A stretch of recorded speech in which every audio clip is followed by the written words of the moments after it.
నమస్కారం. విష్ణు పురాణం 26 భాగంలోకి వచ్చాం. ఉషాపరిణయ గాథని ముందు భాగంలో తెలుసుకున్నామండి. అయితే ఇప్పుడు పౌండ్రక వాసుదేవుడి కథ చెప్పుకుందాం. కాశీపురాధీశుడి పేరు పౌండ్రక వాసుదేవుడు. ఈ వాసుదేవుడు పేరు ఎప్పుడైతే తనకి పెట్టబడిందో తను కృష్ణుడితో సమానమని అతను భావించేవాడు. తనకి సాటి ఏ రాజు లేడనే లాంటి ఒక గర్వం ఉండేదట అతనికి.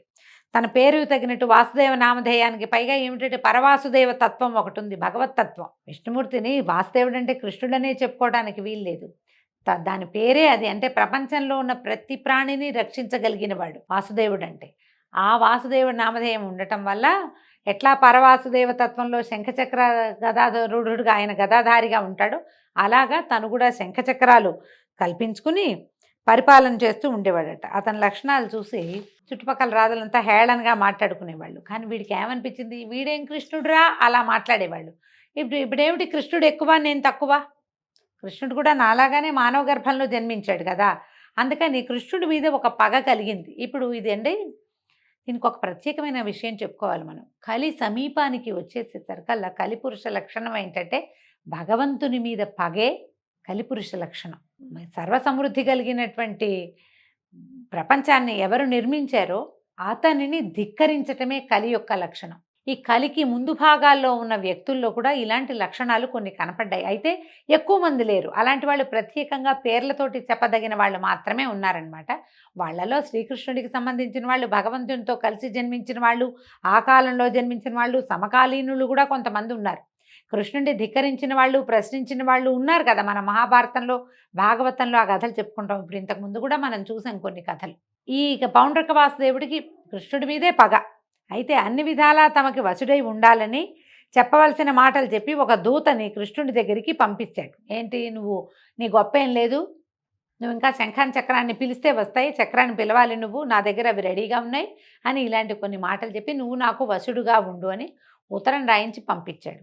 ఆ దూత వచ్చి, ఇది చూడండి, నందనందన శంఖచక్రాలు, గదా, ఖడ్గాలు, కౌస్తుభము, పీతాంబరము కలిగి ఉన్న వాసుదేవుడిని నేను అవన్నీ కలిగే ఉంటాను. నేను నా పేరుతో నువ్వు ఉండడానికి వీల్లేదు కాబట్టి వాటిని విడిచి నన్ను అనుకరించే బుద్ధి కలిగి ప్రవర్తిస్తూ ఉండు. కాదంటావా, ఈశ్వరాదులు తోడుగా వచ్చిన దారుణ రణంలో నిన్ను తెగనేసి ఆ చిహ్నాలన్నీ ఎగిరిపోయేటట్టు చేస్తాను అని మా రాజు కాశీపతి పౌండ్రక వాసుదేవుడు అనే పేరు వాడు నీకు చెప్పవలసిందనగా వచ్చి చెప్పాను, ఏమంటావు అని ఒక దూతతోటి ఈ వాక్యాలు చెప్పించాడు.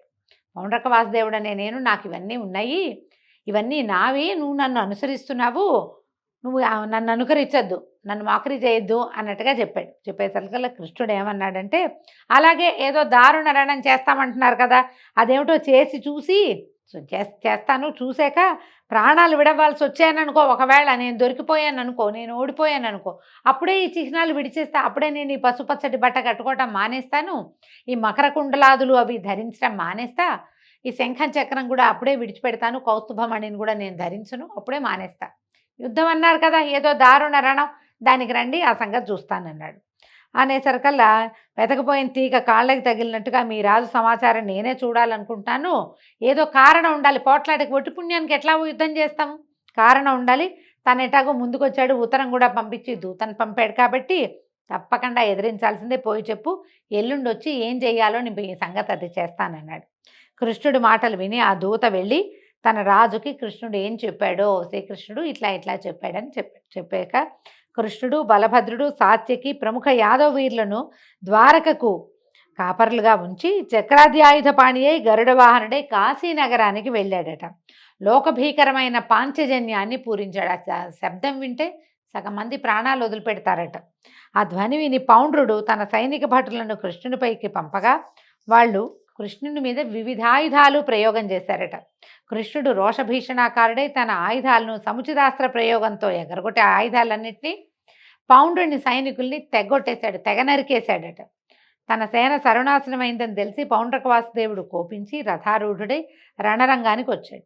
అచ్చంగా వేషమంతా వాసుదేవుని వేషమే. వానిని చూసి చిరునవ్వు మోముతో కృష్ణుడు ఇట్లా అన్నాడట, దూత చేత నాకు వార్త పంపావు కదా, ఆ పని ఏదో నెరవేర్చడానికే వచ్చాను, నీళ్ళు అని చక్ర ఆయుధాన్ని ప్రయోగించాడట. అంతే, ఎండుపుల్ల అగ్గిమంటకి ఆహుతైనట్టుగా పౌండ్రక వాసుదేవుడు కృష్ణుడి చక్రానికి బలైపోయాడు. పైనున్న దేవతలు పరమానందంతో కృష్ణుని స్తుతి చేశారు. తర్వాత కృష్ణుడు ద్వారకకు రాగా పౌండ్రకుని కుమారుడు కృష్ణునిపై పగబట్టి అది తీర్చుకోవాలని శివుని గురించి 12 ఏళ్ళు తపస్సు చేశాడట ఘోరంగా. శివుని వల్ల ఒక శక్తిని వరంగా పొంది దాన్ని ద్వారకకి వచ్చి ప్రయోగించాడు. కృష్ణుడు అది తెలిసి చక్రాన్ని విడువగా అది పౌండ్రకుని కొడుకుని వాడి ప్రయోగించిన శక్తిని ముక్కలు చెక్కలు చేసేసిందట. ఇలాగా కృష్ణుడు చేసినటువంటి పనులు అతిమానుషములు. అలాగే బలభద్రుడు చేసిన పనులు కూడా వర్ణనాతీతాలైన కార్యక్రమాలు చేశాడు. దుష్ట శిక్షణ శిష్ట రక్షణ ధర్మ సంస్థాపన లక్ష్యంగా ఇలపై అవతరించి ఆ విష్ణువు చేసిందంతా ధార్మికమే. ఆత్మబంధువైనా సరే అధర్మ మార్గాన ప్రవర్తించాడంటే వానిని సమూలంగా నాశనం చేసిన ధర్మమూర్తి శ్రీకృష్ణుడు. దేవాదులకు కూడా ఆశ్చర్యుని ఆనందాన్ని కలిగించే పనులెన్నో చేశాడు. దుష్ట శిక్షణ చేసి భూభారం తీర్చడమే లక్ష్యంగా నారాయణుడు ద్వాపర యుగాంతంలో కృష్ణునిగా యదువంశంలో జన్మించాడు. పాండవులకు కౌరవులకు ఆస్తి పంపకం నెపంతో కలహం కలిగించి ఉభయ పక్షాలని యుద్ధానికి సిద్ధం చేశాడు. ఇరు వర్గాలకి తోడుగా ఇలపై గల రాజులు ఎందరో వచ్చారు. మొత్తమంతా 18 అక్షౌహిణుల బలగం. తన పర అనే భేదం లేనివాడే అర్జునునికి రథసారథి అయి 18 దినాలు పోరు ఘోరంగా జరిగేటట్టు చేశాడు. సర్వనాశనం కూడా అయ్యింది. అలాగే యాదవులను చూస్తూ పరస్పరం వైరం కలిగించి వాళ్లలో వారు కొట్టుకు చచ్చేటట్టుగా చేశాడు. చివరికి తన అన్న బలరాముడు పరమపదానానికి వెళ్ళిపోయారు. అలా చెప్పగా మైత్రేయుడు మహాత్మా, ఆపదల్లో ఉన్నవారిని ఆదుకునే కృష్ణుడు తన వంశీయులకే కలహాన్ని పుట్టించి చంపటమేమిటి? బలరామ పద్ధతి ఏది? ఆయన ఎలా వెళ్ళాడు? ఎక్కడికైనా పరమపదానికి ఎలా వెళ్ళాడు? అది ఏదో వివరించమని కోరుతూ ఉంటే పరాశరుడు ఇట్లా చెప్పాడట. ఇది మౌసల పర్వం అండి, మహాభారతంలో మౌసల పర్వం. ఈ మౌసల పర్వం గురించి ఒక వీడియో కూడా చేశాం, మన ఛానల్లో ఉంది, చూడండి. అది ప్రత్యేకంగా కనపడుతుంది. కృష్ణ అవతారం సమాప్తి ఎలా జరిగింది అనేది మౌసల పర్వంలోనే కనిపిస్తుంది. అది ఇక్కడ చెప్పబడింది. యాదవులు ఇంద్రాదులకు కూడా తేరి చూడరాని బలపరాక్రమాలతో మితిమీరి ప్రవర్తించడం చూసి కృష్ణుడు ఇట్లా అనుకున్నాడట, వీళ్ళని అంతమొందిస్తే గానీ భూభారం తీరదు, ఆ పని చేయవలసిందే అనుకుంటూ ఉండగా దూర్వాసుడు కృష్ణ దర్శనం చేయాలని ద్వారకకి వచ్చి ద్వారం దగ్గర నిలబడి తన రాక కృష్ణుడికి చెప్పవలసిందని అక్కడున్న యాదవ కుమారులతో చెప్పారట. వీళ్ళు ఈ పని చేయకుండా దైవ నిర్ణయం వల్ల కృష్ణుని మనవడైనటువంటి సాంబుడికి గర్భవతి వేషం వేసి దూర్వాసుని ముందు వద్దకు తీసుకొచ్చి, అయ్యా దీనికి కొడుకు ఎప్పుడు పుడతాడు అని అడిగారట. అడగంగానే అసలు విషయం గ్రహించినటువంటి దూర్వాస మహాముని కోపం ప్రకటించే చూపుతో చూసి, దీనికి కొడుకు పుట్టడు, ఇనపరోకలి దీని కడుపులోంచి వస్తుంది, వెంటనే యుద్ధం ఆరంభం అవుతుంది, దానివల్ల ఘోర యుద్ధం జరుగుతుంది, యదువంశమంతా నశిస్తుంది, నా మాట బ్రహ్మ కూడా జవదాటలేడు, బ్రహ్మ కూడా నా మాటని తప్పించలేడు, వీడు ఆడది కాదు, ఇది గర్భవతి వేషం, పొండి మూర్ఖులారా, మీరు మూర్ఖులు, చావడానికే పుట్టారు మీరని వెళ్ళిపోయాడు. ఆ యాదవ కుమారులు భయభ్రాంతులై కృష్ణుని వద్దకు వెళ్ళి జరిగింది చెప్పారు. ముని శాపానికి ఎదురీత చేయగలడు, కానీ చేయడానికి ఇచ్చగించలేదు కృష్ణుడు. చేయగలడు ఆయన, కానీ ఇదేమిటి, యదువంశ నాశనం ఎలాగూ తప్పదు, వీళ్ళు శాపగ్రస్తులు వీళ్ళు. కాబట్టి ఈ సమయంలోనే వీళ్ళు మదంతో కురుక్షేత్రంలో గెలిచిన వాళ్ళం మేమన్న ధోరణితోటి ప్రవర్తించటాన్ని దాన్ని చూసి కృష్ణుడు ఈ నిర్ణయాన్ని తీసుకున్నాడు. అందుకని ఏమన్నాడు, కొత్తగా వింటున్నట్టుగా ఆశ్చర్యపోయాడు, ఏమీ తెలియనట్టు ఉండిపోయాడు. తర్వాత పౌరులు బంధువులు వచ్చి పరి విధాలుగా ప్రార్థించిన మాట్లాడకుండా ఉండిపోయాడట. కొద్ది రోజుల్లో సాంబుని కడుపులోంచి దూర్వాసుని కోపానికి శాపమన అన్నట్టుగా కడుపు చీల్చుకుని ఒక ఇనప రోకలి బయటకు వచ్చిందట. దాన్ని వీళ్ళు ఏం చేశారు, ఉగ్రసేనుడి దగ్గరికి తీసుకెళ్లారట యాదవ కుమారులు. ఆయన మాత్రం ఏం చేశాడు, బాగా ఆలోచించి అందరిలాగా విచారించి కాసేపు అయ్యాక చెప్పాడు, దీన్ని సానబట్టండి, ఆ రజను ఏదైతే పొడుస్తుందో సముద్ర జలాల్లో కలిపేసేయండి, అప్పుడు ప్రమాదం ఉండదన్నారు. అనేసరికల్లా మంత్రులు ఏం చేశారట, దాన్ని బాగా ఇచ్చేసి అరగదీసి ఆ రజనంతా సముద్రంలో కలిపించారు. కలిపితే అది ఒక తీరంలోకి కొట్టుకెళ్ళింది. అక్కడ ఈ రజనంతా తుంగగా దట్టంగా మొలిచి ఉండేదట. అయితే ఈ అరగదీసిన రోకలి ముక్క ఒక చిన్న ములుకు లాంటిది ఉండిపోయింది. దానివల్ల వెళ్ళగాక ఒక పడవలో దాన్ని తీసుకుపోయి సముద్ర మధ్యంలో వదిలిపెట్టించాడు. దాన్ని ఒక చేప మింగేసిందట ఆ ములుకుని. ఒక జాలరి ఆ చేపను పట్టుకుని దాని పొట్ట కోస్తే, చేపని కోసినప్పుడు దాని పొట్టలోంచి ఈ ఇనపదింత ములుకు లాంటిది బయటపడింది. పడేసరికల్లా వాడు తన స్నేహితుడైన ఒక వేటగాడికి అది ఇచ్చాడట. ఇది చాలా పదునుగా ఉంది చూడమంటే వాడేం చేశాట, తన బాణం కొసకి దాన్ని ఇట్లా ముళ్ళులాగా, మాడాలకి కొస కావాలి కదా, ఎడ్జ్కి దీన్ని ఇట్లా పెట్టుకొని ఉంచుకున్నాడు. ఇక ద్వారకలో ఎన్నో దుర్నిమిత్తాలు కనపడ్డాయట.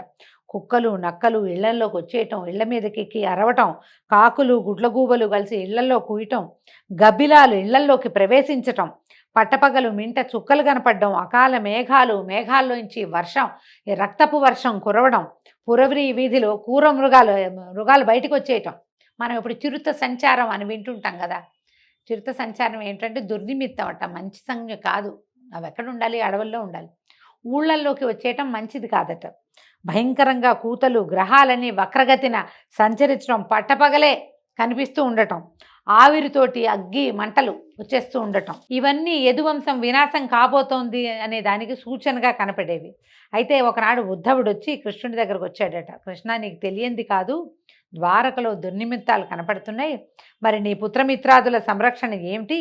ఏం చేయబోదాము, ఇప్పుడు ఏం చేద్దాము అని అడిగితే ఈయన చెప్పాడట కృష్ణ పరమాత్మ వాక్యాలు చూడండి. ఉద్ధవ, ద్వాపరయుగం అయిపోవచ్చింది. భూభారం తీర్చడానికే నా రాక. యుద్ధాలలో దుష్టుల్ని చంపించాను. మిగిలింది ఏంటంటే ఒకంత యాదవ వంశం. దీన్నే అంతమొందించాలి.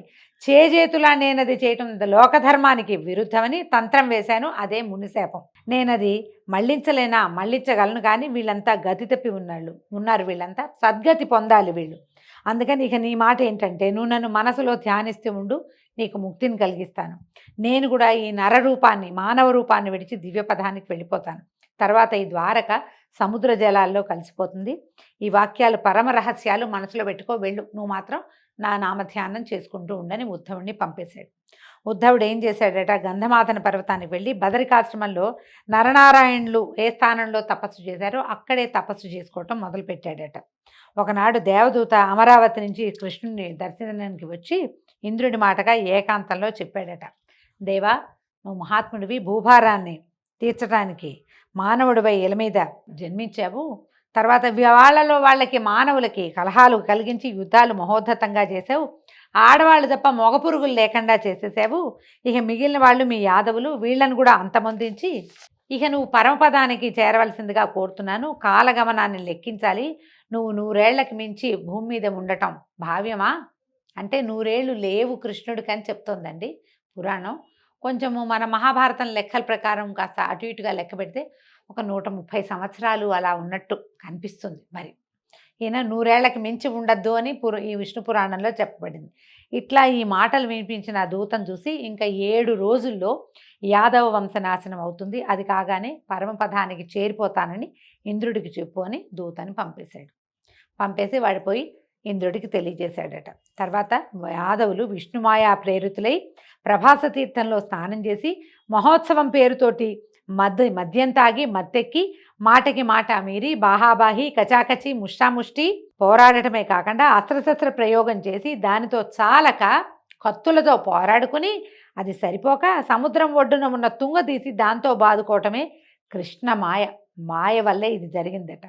ఒక్కొక్క తుంగ కర్ర దెబ్బ ఎంత దెబ్బ తగులుతండి. ఇంతంత బాణాలకి ఎదుర్కొని యుద్ధం చేయగలిగిన వాళ్ళకి మహాబలవంతులు యాదవులు, వాళ్ళకి ఏం అవ్వకూడదు. కానీ ఆ తుంగ ఎలా ఉందంటే వజ్రాఘాతంలాగా తగిలిందట ఒక్కొక్క దాని దెబ్బ.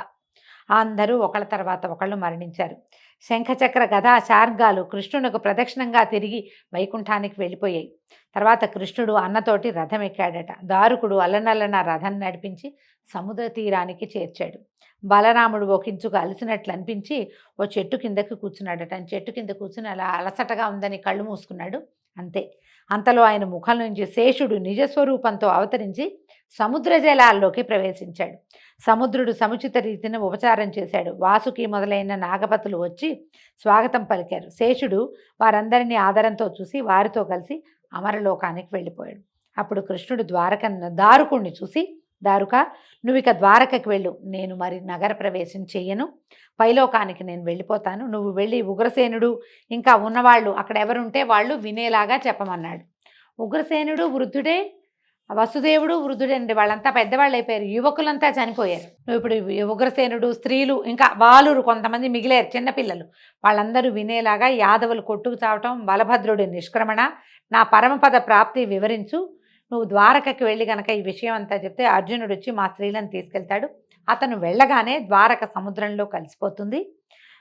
వజ్రధరునితో కలిసి యాదవులకు పరలోక క్రియలు నిర్వర్తించి అప్పుడు పరలోకానికి వెళ్తాడు.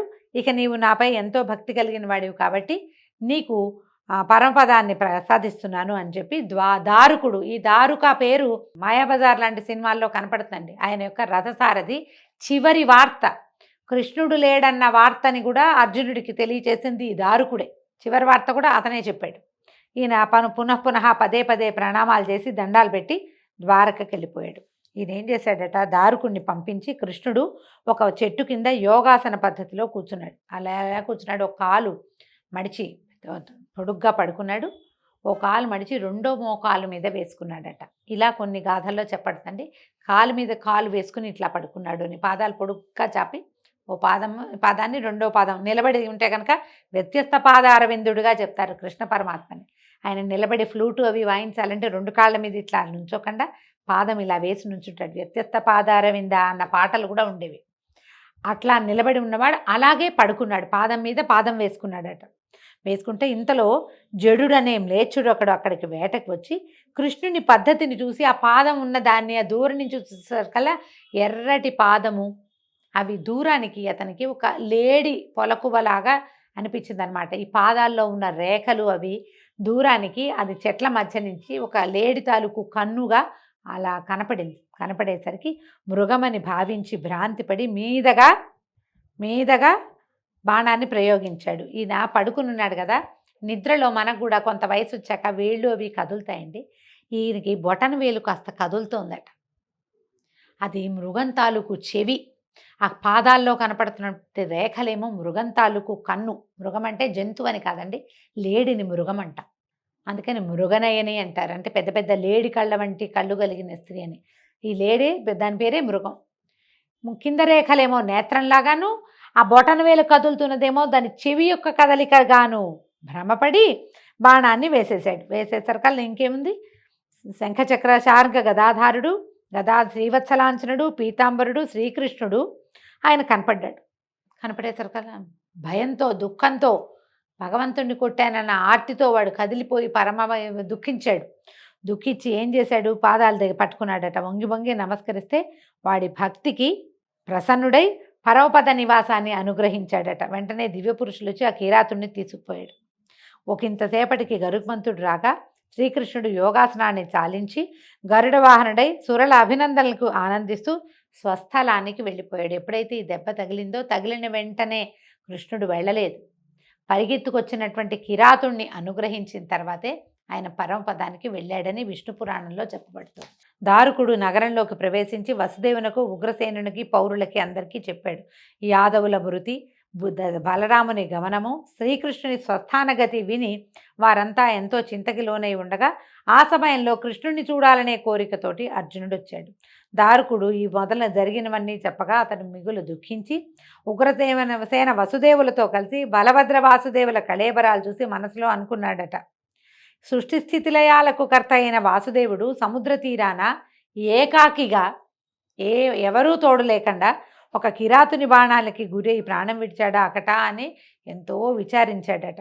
తర్వాత శ్రీ రుక్మిణి సత్యభామాదులు యనమండ్రు కృష్ణునితో సహగమనం చేశారట. అలాగే రేవతి అగ్నికి తన తనువు నర్పించి బలభద్రుని అనుగమించింది. దేవకి వసుదేవులు, ఉగ్రసేనాది బంధువులు కూడా అలాగే వెళ్ళిపోయారు. అర్జునుడు వ్రజుడి చేత ఆ యాదవులకు పరలోక క్రియలు చేయించి ద్వారవతికి వచ్చాడు. అందరూ చూస్తూ ఉండగానే ఈ పారిజాతం రివ్వున ఎగరి గాలిలో కలిసిపోయి అమరావతికి వెళ్ళిపోయింది. ద్వాపరం ముగిసింది. కలిప్రవేశ లక్షణాలు కనపడడం మొదలుపెట్టాయి. ఇలా అయిన తర్వాత ఏం చేశారు, ద్వారకలో ఉన్న వాళ్ళందరినీ తీసుకెళ్ళి ఈయన ఒక రమ్యమైన ప్రదేశాన్ని, శుభ్రంగా ఉన్న ప్రదేశంలో ఉంచాడట. ఆ సమయంలో కృష్ణుని అంతఃపురం తప్ప మిగిలిందంతా సముద్ర జలాల్లో కలిసిపోయింది.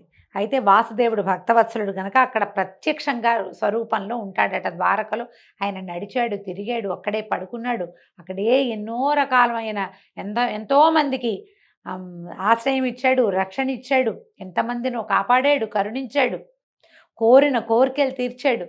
ఎంతమందితో కలిసి ఆటలాడుతూ నవ్వుతూ ఎంతమందితోటో కలిసి ఉన్నాడు. కాబట్టి ప్రత్యక్ష స్వరూపంలో ద్వారకా నగరంలో ఉంటాడని చెప్తారు. అందుకని అది పుణ్యక్షేత్రమైంది.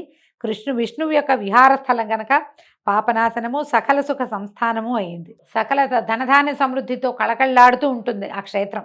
దాన్ని దర్శించడానికి వెళ్ళిన మానవునకు మాధవుడు మోక్షప్రదాతగా ఉంటాడు. ఆ తర్వాత ఏం జరిగిందో చూద్దామండి. అంటే అర్జునుడు కృష్ణుడి యొక్క మిగిలిన భార్యలందరినీ తీసుకెళ్ళాడు. ఆ తీసుకెళ్తున్న సమయంలో ఏం జరిగింది? ఎలా ఈ విష్ణు పురాణం ఇంకా కొంచెం ముందుకెళ్తుందో రేపు ఉదయం తెలుసుకుందామండి. అంతవరకు సెలవు. నమస్కారం.